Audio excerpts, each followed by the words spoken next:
கிறிஸ்துவுக்குள் அன்பானவர்களே, இன்றைய தியானத்திற்கு நாம் எடுத்துக்கொண்ட வேத பகுதி வெளிப்படுத்துதல் 21:5 முன்பகுதி. சிங்காசனத்தின் மேல் வீற்றிருந்தவர், இதோ நான் சகலத்தையும் புதிதாக்குகிறேன் என்றார். தேவன் மாத்திரமே சகலத்தையும் புதிதாக்குகிறவர். மனிதன் பல காரியங்களை புதுப்பிக்கும்படியாக முயற்சிக்கிறான். ஆனால் அவன் அப்படி புதுப்பித்தாலும் அவைகள் மறுபடியும் பழமையாய் போய்விடும். ஆனால் தேவனுடைய புதுப்பித்தல் நிலையானதும் நித்தியமானதும் ஆகும். இதைத்தான் ஏசாயா 43:19 இதோ நான் புதிய காரியத்தை செய்கிறேன், இப்பொழுதே அது தோன்றும், நீங்கள் அதை அறியீர்களா? நான் வனாந்தரத்திலே வழியையும் அவாந்தர வெளியிலே ஆறுகளையும் உண்டாக்குவேன் என்று கர்த்தர் சொல்லுகிறார்.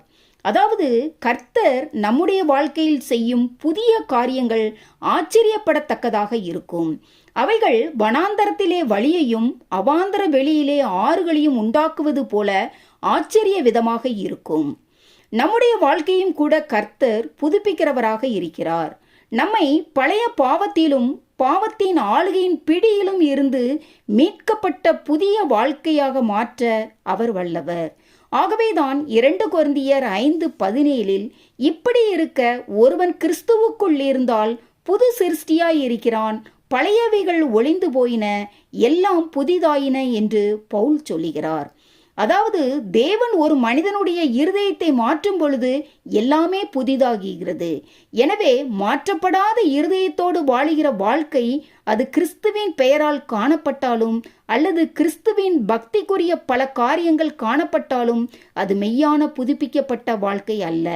மேலும் அதில் தேவனுடைய மெய் சமாதானத்தையோ அல்லது தேவனுடைய உன்னதமான காரியங்களையோ அதில் நாம் பார்க்க முடியாது.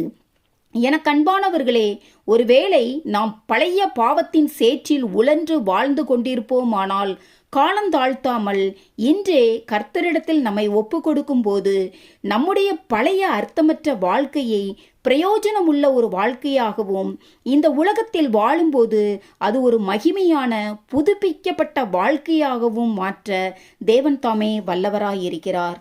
ஆமேன். அல்லேலூயா.